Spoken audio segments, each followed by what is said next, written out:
as you can clearly see, I've been hitting up the pec deck. I'm popping these pecs and collecting these checks. The Power Project is more valuable a watch than a Rolex. People don't want to admit that I'm a hit, but I could take a shit on this video and it would go viral. I could throw a football over that mountain and it would be a perfect spiral. This is Mark Bell from SuperTraining.tv, Super Training Gym, the strongest gym in the West. And I do get questions here and there about why I rap.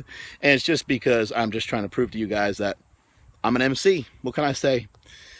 No, it's just for fun. It's just for the hell of it. It's just for shits and giggles. But this is Mark Bell from SuperTraining.tv, Super Training Gym, the strongest gym in the West. This message is brought to you by HowMuchBench.net, The Slingshot, and the only freaking strength magazine in the world, The Power Magazine. Today, we're going to talk about post-workout nutrition. And before I talk about post-workout nutrition, let's just talk about nutrition in general. If you are trying to get more betterist at whatever it is you're doing, then I would suggest that you start to look into making your nutrition better along with your training, along with the hard work and the time and effort that you put into your training. I would start to work on your nutrition. Now, if you're a strength athlete and you just want to be a power lifter, you just want to be as strong as possible, it may not be necessary for you to eat chicken breast and rice all day. However, it also doesn't mean that you need to be gluttonous and need to be a pig, and you also don't need to be fat to be strong. However, losing weight can sometimes compromise your strength. We all know that, so you want to be kind of cautious of that. But again, it is important that you're following some sort of nutritional guidelines or some sort of nutritional plan, because at all times, we're always trying to get better. You're always trying to add muscle. You're always trying to add strength. You're always trying to lose body fat. I mean, all those things are pretty common for just about everybody. Everyone's kind of trying to do all three of those things, sometimes all at once. And sometimes people try to do it separately, but it just really depends on the person. As far as post-workout nutrition goes, I've got a lot of questions about that. And, people ask, what Silent Mike has in his post-workout drink or his intra-workout drink, which is now the popular way to do it, is to have your post-workout during your actual workout, which is now called an intra-workout shake. Silent Mike goes with BCAAs usually, and that's about it. And he goes with some water. I myself will go with carbohydrates, branched chain amino acids, and protein. Now the real question is, do I think it matters much? I can't really hold this damn thing. It's killing me. This new big phone is killing me. It's killing my shoulder. I'll have to talk to, there we go. I'll straighten it out for you guys. I'll suffer through. But I like to have a mixture of carbohydrates, protein, and some branched chain amino acids in my shake during my workouts. I do feel that it makes a little bit of a difference. I've been having post-workout shakes ever since, I don't know, maybe 15, 16 years ago when I heard about it from Charles Poliquin. Charles Poliquin and Dr. Eric Serrano are guys that I consider on the forefront, or at least they were on the forefront of nutrition and supplementation. And those are the guys that I kind of picked up some of those advices from. And I've been following them ever since, and I've always liked post-workout nutrition. Now, what I think it actually does for you is probably different than what you've heard before. The reason why I think post-workout nutrition is good is because it's probably a long time since you had your last actual meal. So if you're going to work out at 12 o'clock, your last meal was probably 10 o'clock because you don't want to feel like you're going to puke when you're at the gym. So you ate at 10 o'clock. Your workout will take 90 minutes. It'll take, about 30 minutes to warm up. Take about 60 to 90 minutes to finish the entire thing. By the time you cool down and do all the different things that you were going to do, you're probably at the gym for about 2 hours or so, somewhere in that neighborhood. And if you're not, then you're being a puss. Should be in there for a while anyway. But most people are working out for 90 minutes, maybe 2 hours.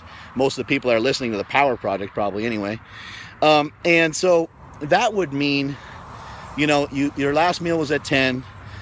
You got to the gym, at 12. You started actually working out more like 12:30. You finished your workout at like 1:30 or 2 o'clock. And then now you're going to try to have a meal. By the time you get back home and make everything, it's now 2:30. So the difference between 10 a.m. and 2:30 is huge.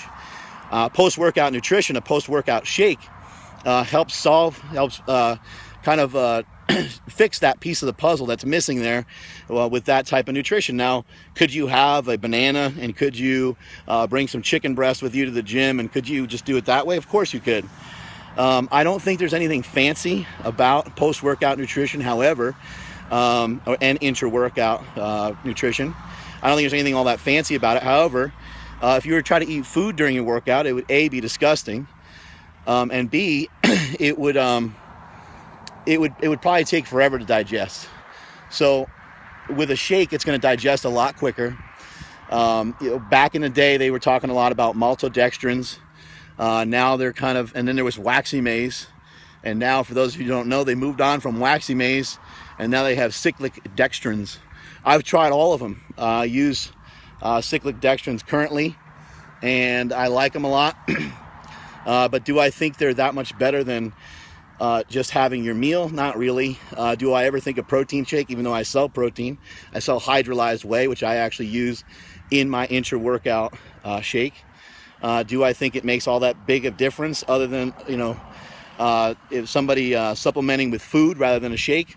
I don't think it makes that huge of a difference. But again, I think it's due to the time lapse that occurs from the time that you finished your last meal to the time you would get home and make your next meal. So if you don't have the money for it, you don't need to spread yourself thin and try to buy all the new and best things. But if there was one supplement I would recommend, if there was one thing that I would suggest, it would be intra-workout nutrition, or post-workout, however you want to say it. Because I do believe that it's one of the only things that's actually beneficial, because it's protein, carbohydrates, branched chain amino acids. It's all the things that you need during your actual training session.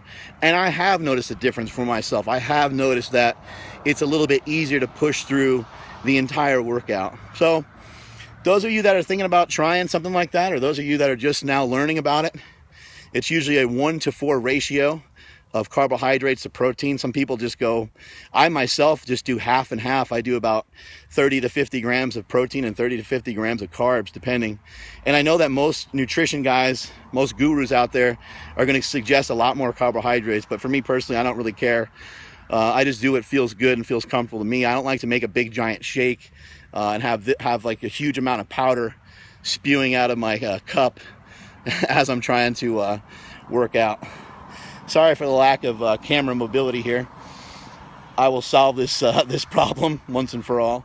It wasn't a problem on the old iPhone, but now it's a problem. I have an announcement to make. I think that's pretty much covers post-workout nutrition.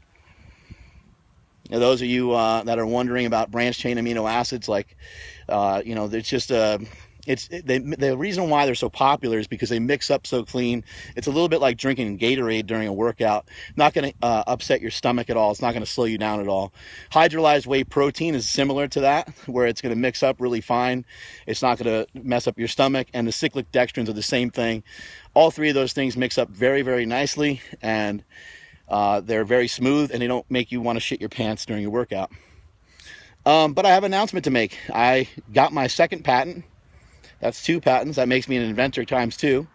I got my second patent on the slingshot. So that's pretty exciting news, along with a couple other things I'm working on. I'm making a belt, and I'm also making some more knee sleeves. So those 2 things are coming soon. Let's see, Gangster Raps. Everybody just settle down. Gangster Raps are on their way. I actually saw them in the warehouse, but they won't physically be on the website until about Wednesday of this week.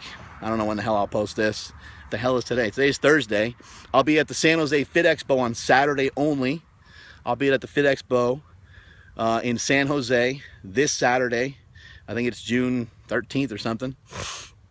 And shit, I think that's it. Oh, you guys saw that I posted up a picture of the new super training shoe. It says get strong or die trying on the side. A couple little tweaks to do, a couple little tweaks. Things are never good enough, as you know. I like to try to perfect things before I push them out there to the audience. Before I push things out to you guys, I like to make sure that they're better, or at least more betterest that I can possibly get them. And so that's what I'm working on, and those shoes will probably be available to you guys probably within the next 3 or 4 months.